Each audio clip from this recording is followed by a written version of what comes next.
राम जी का नाम, और नाम है कैसा? बोले उदारा, बड़ा उदार है। राम जी तो उदार हैं, लेकिन राम जी से भी ज्यादा उदार राम जी का नाम। यही मां रघुपति नाम उदारा।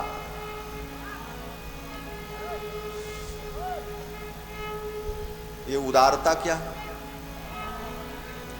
उदारता का सीधा सीधा अर्थ आप लोग समझते हैं कि महाराज ये बड़े उदार हैं और जो मांगता है उसे वो वस्तु दे देते हैं, ये बड़े उदार हैं। उदारता कही है। उत्कृष्टम राति ददाति इति उदार। उदार शब्द का यही अर्थ है। उत्कृष्टम राति ददाति, जो उत्कृष्ट दान करता है उसको उदार कहते हैं। तो राम जी तो उदार हैं, लेकिन उदारता की एक निश्चित परिभाषा है। किसको उदार कहा जाए? एक व्यक्ति किसी को दान कर रहे थे, कोई आवे, लाइन से लोग आ रहे थे क्रमबद्ध, सबको वस्त्र दक्षिणा फल दे रहे थे। एक व्यक्ति आया लेकर के गया, दूसरा आया लेकर के गया, कई लोग आए लेकर के गए। तो जो लोग लेकर के गए उसी में से किसी व्यक्ति का लोभ इतना बढ़ गया कि वो दोबारा फिर आ गया लेने के लिए। समझना, वो व्यक्ति दोबारा फिर लेने के लिए आ गया लाइन में कि हमको तो पहचानेंगे नहीं और हम चले जाए फिर हमको मिल जाएगा। और जब सामने पहुंचे तो देने वाले व्यक्ति ने पहचान लिया। उसने कहा, अरे तुम एक बार ले गए फिर लेने आए, चलो हटो तुमको नहीं मिलेगा। बड़ी उदारता से वो व्यक्ति बांट रहा था, लेकिन एक बार जिसने ले लिया उसको उसने अपात्र समझ लिया कि अब ये लेने का अधिकारी नहीं। दान देने वाला व्यक्ति अगर लेने वाले की पात्रता और अपात्रता पर विचार करने लग जाए तो उसकी उदारता नष्ट हो जाती है। उसकी पात्रता और अपात्रता पर विचार किए बिना जो देता है उसको उदार कहते हैं। आप बहुत बड़े दानी हो, लेकिन आपने उसकी पात्रता पर विचार कर लिया और पात्रता की सीमा तय कर दी कि एक बार ये पा चुका है इसलिए दोबारा लेने का अधिकारी नहीं है। पात्र का विचार करके आपने उसको देने से इनकार कर दिया, आपकी उदारता नष्ट हो गई। उदारता तो तब है जब पात्र का विचार किए बिना व्यक्ति देता है। राम जी उदार हैं, लेकिन राम जी पात्र का विचार करते हैं। राम जी जिसको पात्र समझते हैं उसका कल्याण करते हैं, और जिसको पात्र नहीं समझते उसको दंड देते हैं। लेकिन भगवान का नाम, बोले भगवान का नाम इतना उदार है कि वो देखता ही नहीं है कि लेने वाला पापी है कि पुण्यात्मा है। वो कैसा भी है, अगर भगवान का नाम ले रहा है तो भगवान का नाम उसका कल्याण कर देता है। यही मह रघुपति नाम उदारा। भगवान के नाम का ये औदार्य है। पाई न के गति पतित पावन राम भज सुन सठ मना, गणिका अजामिल व्याध गीध गजादि खल तारे खना, आभीर कोल किरात खस स्वपचादि अति अघरूप जे, कही नाम बारक ते पिपावन हूं ही राम नमामि ते। भगवान का नाम इतना उदार, पात्र का विचार ही नहीं करता। और तो और भगवान के नाम की तो इतनी महिमा है कि भगवान का नाम व्यक्ति का तो उद्धार करता है, उसके साथ साथ उसकी मति को भी शुद्ध कर देता है। गोस्वामी जी महाराज कहते हैं कि राम एक तापस तियतारी, राम एक तापस तियतारी। राम जी ने तो एक तपस्वी की तिय को, तिय माने स्त्री, तपस्वी की स्त्री अहिल्या को तारा। राम एक तापस तियतारी, नाम कोटि खल कुमति सुधारी। भगवान के नाम ने तो करोड़ों की मति को सुधार दिया। अब बताओ, राम जी उदार हैं कि राम जी का नाम उदार? राम जी से कहीं ज्यादा राम जी का नाम उदार है। राम जी तो किसी एक का उद्धार करते हैं और भगवान का नाम अनेकों का उद्धार करते हैं। अच्छा, राम जी को अहिल्या के उद्धार की जरूरत क्यों पड़ी? तो आप कहोगे अहिल्या को शाप हो गया था इसलिए राम जी ने उद्धार किया। तो फिर प्रश्न खड़ा हो गया, साप क्यों हुआ? तो फिर उत्तर आएगा कि अहिल्या ने पाप किया इसलिए शाप होगा। फिर प्रश्न खड़ा होगा कि अहिल्या ने पाप क्यों किया? तो इसका क्या उत्तर होगा? बोले इसका उत्तर यही होगा कि अहिल्या की मति दूषित हो गई थी। महर्षि वाल्मीकि ने लिखा,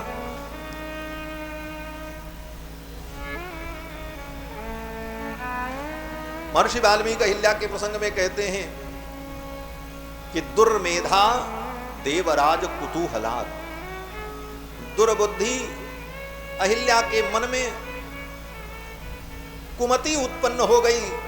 देवराज कुतूहलात्, देवराज इंद्र को देखकर कुतूहल हो गया कि मुझे चाहने वाले देवराज इंद्र हैं, मैं इतनी सुंदरी, ये मति दूषित हो गई। अर्थात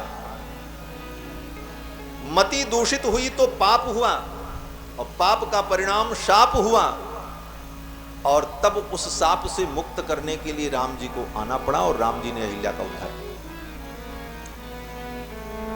लेकिन विचार करो कि पाप को दूर करके, शाप को दूर करके भगवान ने अहिल्या का उद्धार कर दिया, लेकिन अगर मति शुद्ध न हो तब? बोले मति अगर शुद्ध न हो तो व्यक्ति फिर पाप करेगा, और फिर पाप करे तो बोले फिर शाप हो जाएगा, फिर शाप हो बोले तो फिर उद्धार के लिए आना पड़ेगा। क्यों? बोले मूल कारण मति की शुद्धता है। मति की शुद्धता अगर नहीं हुई तो फिर पाप बनेगा, और फिर पाप बनेगा तो फिर शाप होगा, शाप होगा तो फिर उद्धार की जरूरत पड़ेगी। तो सबसे सुंदर उपाय क्या है? बोले सबसे सुंदर उपाय है कि मति को शुद्ध कर। मति शुद्ध हो जाए पाप होगा ही। मति शुद्ध हो जाए पाप नहीं होगा, जब पाप नहीं तो शाप नहीं, शाप नहीं तो उद्धार की जरूरत नहीं।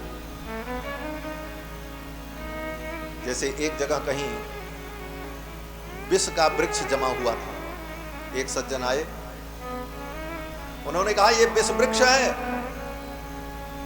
इसका पत्ता, इसका फल कोई खाएगा मर जाएगा, तो क्या करें? बोले इसको नष्ट कर दें।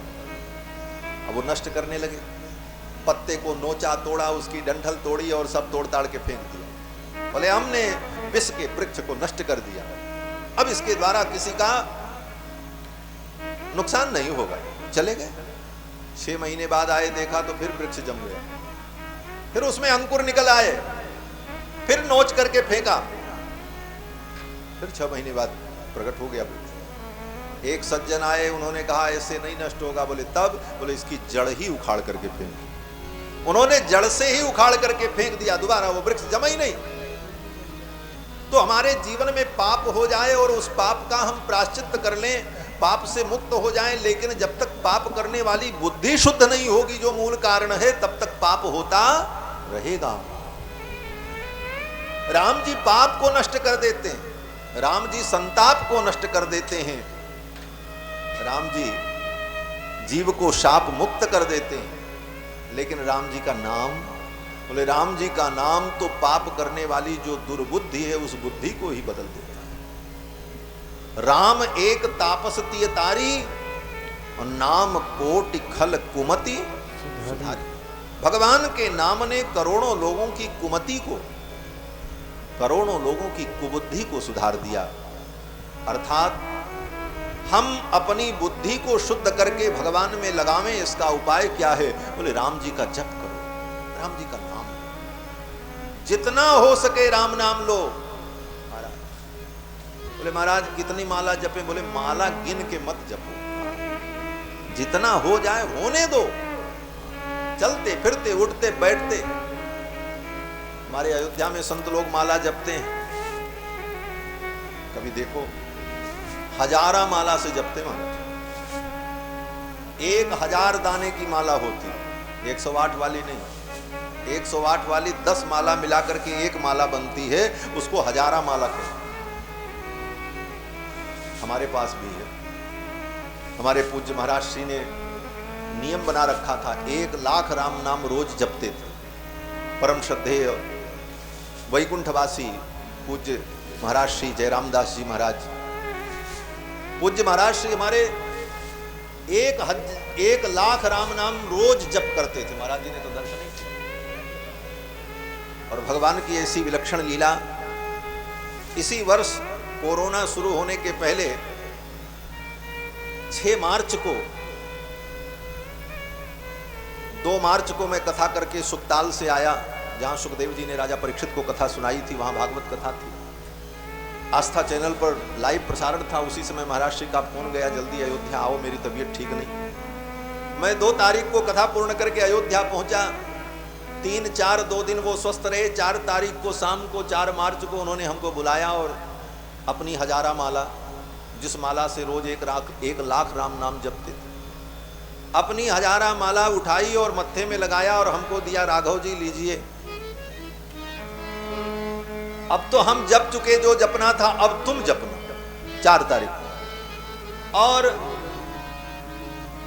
5 बीता, 6 तारीख को एकादशी थी और एकादशी के दिन सायंकाल 6 बजे उन्होंने अपना शरीर छोड़ दिया।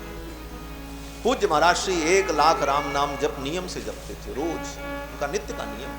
दुनिया एक तरफ रहे, उनका 1 लाख नाम पूरा होना, 1000 दाने की माला और 100 माला नित्य जपना, ये नाम की निष्ठा। और जपते कैसे थे? एक मनिया ऐसे ऐसे नहीं, तब सीताराम सीताराम सीताराम ऐसे ही समाधि। एक बार में 4-4 5-5 बार हो गए। ऐसे नहीं करते महाराज, महाराज जी भी होता ऐसे सीताराम सीताराम। एक बार में 4-5 दाना पार। हमने पूछा, महाराज जी एक बार सीताराम कहते हैं और 5 दाना पार होता है, ये कैसा भजन? बोले हम भजन थोड़ी करते हैं। बोले तब? बोले हम राम नाम की लूट करते हैं। बोले क्यों? बोले राम नाम की लूट है, लूट सके सो लूट, अंत काल पछताएगा जब प्राण जाएंगे छूट। तो हमने कहा मतलब महात्माओं को बड़ा अनुभव होता है, महात्माओं के पास बैठने से बड़े बड़ी बातों का समाधान हो जाता है। पूज्य महाराज श्री ने कहा कि देखो राम नाम की लूट है इस जीवन में, राम नाम जितना लूटना चाहो लूट लो। तो हमने कहा लूटने की विधि क्या है? तो महाराज श्री कहते कि देखो कहीं सोने की मोहर बरसने लग जाए, सोने की गिन्नियां गिरने लग जाएं, बरसने लग जाएं, लोग दौड़ पड़े लूटने के लिए, तो वहां कैसे लूट होगी बताओ? हमने कहा जो जितना पाएगा लेके भागेगा, यही लूट होगी। बोले कोई गिन करके रखेगा? हमने कहा नहीं गिन के तो नहीं रखेगा। उस समय तो व्यक्ति सोचेगा कितना बटोर के रख लें, गिनेंगे बाद में जाकर के घर कितना मिला। क्यों? बोले गिनने का समय नहीं है। क्यों? बोले ज्यादा देर लूट चलती नहीं। सोने की मोहर बरसने लग जाए, जमीन में कोई खजाना निकल जाए, तो तब तक व्यक्ति लूट पाएगा जब तक फोर्स नहीं आ जाती। सरकार को पता चलेगा तुरंत फोर्स आएगा, फिर आपकी लूट बंद हो जाएगी, जो जहां हो भागेगा। क्यों? बोले फिर तो सरकारी नियंत्रण हो जाएगा, फिर कोई उसे लूट नहीं सकता। तो कब तक लूट होगी? बोले जब तक प्रशासन के लोग आ न जाए, तब तक व्यक्ति क्या करेगा? बोले जो जितना बटोर पाएगा उतना बटोरेगा, बटोर करके रख लो, गिनेंगे बाद में। उसी प्रकार इस जीवन में राम नाम धन की लूट मची है, जितना लूटना है लूट लो। ये राम नाम से बड़ा दुनिया में कोई धन नहीं है। मीरा जी ने यही कहा, पायो जी मैंने राम रतन धन पायो, पायो जी मैंने राम रतन धन पायो। राम जी का नाम ही वो रत्न है। और जब रत्न की लूट होती है ना, तो लूटने वाला गिनता नहीं है, जितना लूटना है रख लो, बाद में देखेंगे। क्यों? बोले काल आ जाएगा, काल का कोई ठिकाना नहीं, कब आ जाए। इसीलिए संतों ने कहा राम नाम की लूट है, लूट सके सो लूट, अंत काल पछताएगा जब प्राण जाएंगे छूट। इसलिए जितना लूटना है उतना लूट लूट। महाराज श्री कहते हम तो राम नाम लूटते हैं, इसलिए गिनने के चक्कर में नहीं पड़ते कि माला में सब मनियां छुई कि नहीं छुई। हम तो लूट रहे हैं, सीताराम सीताराम सीताराम चल रहा है। तो ये भगवान का नाम परम धन है।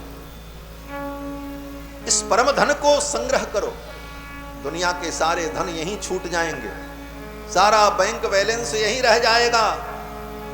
आचार्य भर्तृहरि कहते हैं धनानि भूमौ पशवश्च गोष्ठे नारी गृहद्वार जना श्मशाने देहश्चितायाम परलोक मार्गे धर्मानुगो गच्छति जीव ये कहा। आचार्य भर्तृहरि कहते हैं कि धनानि भूमौ, जितना धन तुमने कमाया सब भूमि में धरा रह जाएगा। ये श्लोक की रचना भर्तृहरि ने जब किया था उस समय बैंक नहीं हुआ करते थे, नहीं तो लिख देते कि बैंक में धरा रह जाएगा, क्योंकि तब बैंक की व्यवस्था नहीं थी, लोग जमीन में ही गाड़ करके रखते थे। भर्तृहरि कहते हैं धनानि भूमौ, वो सब तुम्हारा धन सोना चांदी हीरे पन्ने पोखराज मणियां जमीन में धरी रह जाएंगी। धनानि भूमौ पशवश्च गोष्ठे, जो हाथी घोड़े तुम्हारे साधन हैं वो तुम्हारे गोष्ठ में खड़े रहेंगे। नारी गृहद्वार, पत्नी कहां तक जाएगी?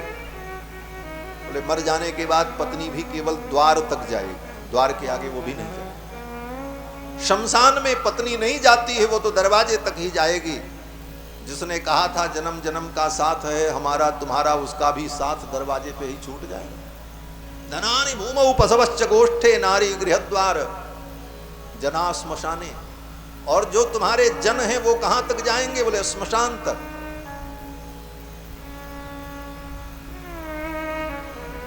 जना श्मशाने, और तुम्हारा ये देह, कहते हैं देहश्चितायाम, ये देह भी केवल चिता तक जाएगा। देहश्चितायाम परलोक मार्गे, परलोक मार्ग में तुम्हारे साथ कौन जाएगा? कहते कोई नहीं जाएगा। धर्मानुगो गच्छति जीव ये कहा, धर्म का अनुगमन करने वाला वो जीव अकेले जाएगा। क्या साथ जाएगा? बोले जो तुमने सत्कर्म किया, जो भगवान का नाम लिया, जो भजन किया, वही तुम्हारे